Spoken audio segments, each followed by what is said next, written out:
Hello everyone, welcome back. Welcome freaking back. As you guys can see by the title and the thumbnail of this video, it has been a very exciting day. Well, technically yesterday.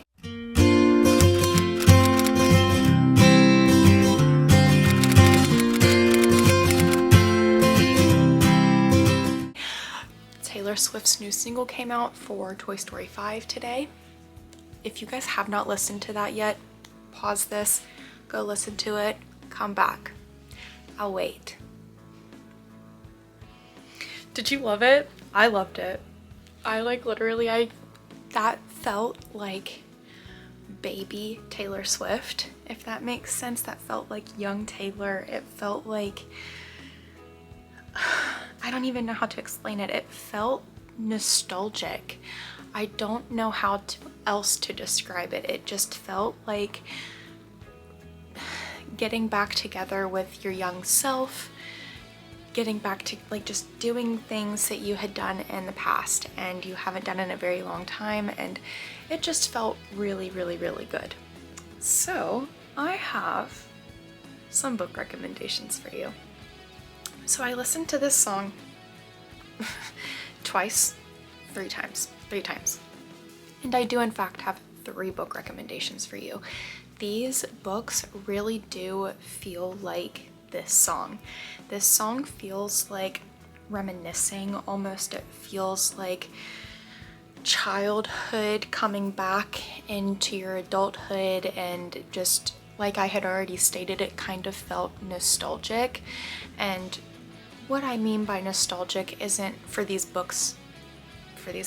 song it felt nostalgic, but for these books it doesn't feel nostalgic as in like, oh, do you remember those times when we were young? It's like, no, do you remember that time whenever we kissed? And yeah.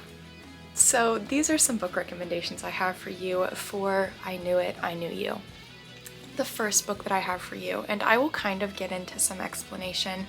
You guys know, and if you don't, I am not great at explaining things all the time. Explaining things all the time. Sometimes my brain just like stops communicating with my mouth. The first book that I have for you is Problematic Summer Romance by Ali Hazelwood. This is a interconnected standalone, but technically the second book in the Not in Love series by her. This book is actually so sweet. This book follows Maya and Connor is Maya's older brother's best friend.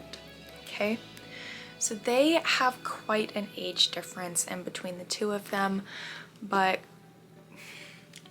Connor has been in Maya's life for quite some time. He's been there since she was younger, and there we go. You know what I mean? So they get back together, like not like that.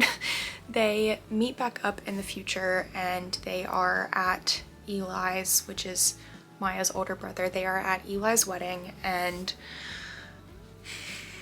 they both are having to spend a lot of time together because they're both at an island for someone that they love for their wedding. So they obviously don't want to be causing any drama, chaos, whatever.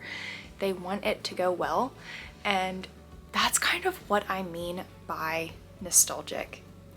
So they come back together as adults, and they don't really get along the whole time. They really kind of struggle, and Maya struggles the most in this book to try to get over Connor, because like she wants to be in Connor's life, but Connor does not want Maya in his life.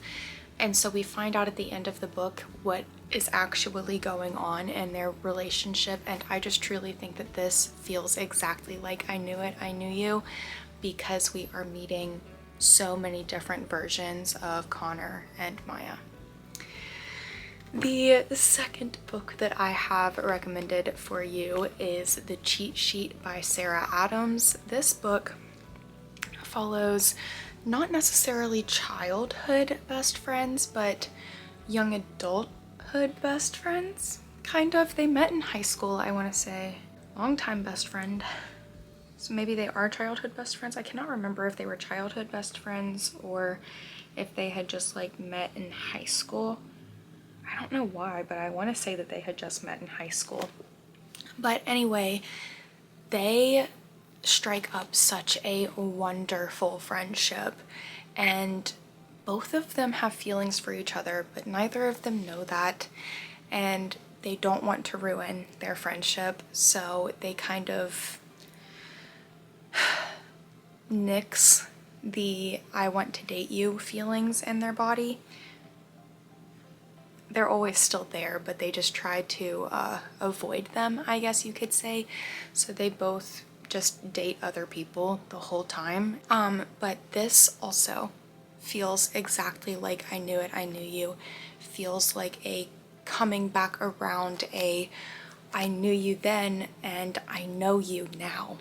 And I refuse to let other people ruin that spark in your life. And I just truly think that this is such a sweet, sweet, sweet book. This one follows Bree and Nathan. Bree is a ballerina and Nathan is an NFL football player, and they are still best friends in their adulthood, and Bree is trying to figure out like what is going on with Nathan because he cannot keep a relationship. So I just think that this is such a cute story. It's such an easy read. It's so short and truly so, so, so good. I could not recommend a better book. And the last book that I have recommended for you for I Knew It, I Knew You by Taylor Swift is The 7-Year Slip by Ashley Poston. The second that I heard this song, this was the book that came to mind. So I did just skim through the back really quickly just to make sure that I wasn't going to spoil anything for you guys.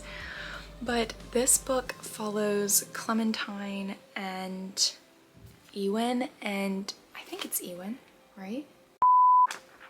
Anyway, this book is a time travel romance. It is a book that is set 7 years in the future and 7 years in the past.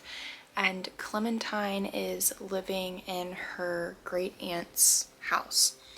And that's kind of where all of this starts. And she meets this mysterious man. But it kind of is 7 years in the past that she meets him. But she sees him in the future and she doesn't really understand what is going on because she wants to go up to him, but she's not sure if he remembers her and he's not sure if she remembers him.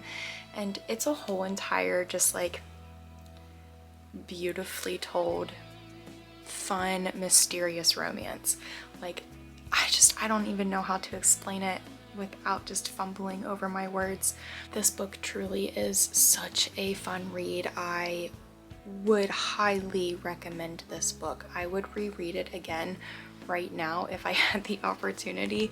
This book is really, really, really so cute, and it kind of encapsulates, in my opinion, the feeling of I Knew It, I Knew You, because in this song, it's talking about how you see this person again and they still look exactly the same, but they have grown, and just because they are different, you know them down to like the deep core of their being. You know them. I think this is the book that I would highly recommend that you guys read. If I were to recommend one out of the three, it would be The 7-Year Slip by Ashley Poston. I will recommend all three of them though, but this is the one that truly came to mind the second that I listened to this song. So let's go back through them again. Problematic Summer Romance by Ali Hazelwood. This one is a age gap romance, but it's a really beautifully told age gap romance, not one of those like cliche, gross, icky age gap romance. It really is just so beautifully done. I love anything Ali Hazelwood, and this one I really was just so excited to continue into this interconnected standalone because I loved Eli's story, So getting to go into Maya's story, his younger sister's story, I just loved getting to read this. The second book that I recommend is The Cheat Sheet by Sarah Adams. This one follows Nate and Bree. They are high school friends that kind of grew up together, and now they are trying to help each other find a romance. And the last book that I will recommend for you for this video is The 7-Year Slip by Ashley Poston. This one really follows Clementine and this insane house. That's all I want to say about this one. You guys really need to go read that. But these are the books that I would recommend for you guys. I really hope that if you guys were to pick up one, it's this one. But if you have the chance, read all 3. I hope you guys enjoyed this one. If you did, make sure you give it a thumbs up. Make sure you leave a comment downstairs. Make sure you subscribe. And I'll see you guys in the next one.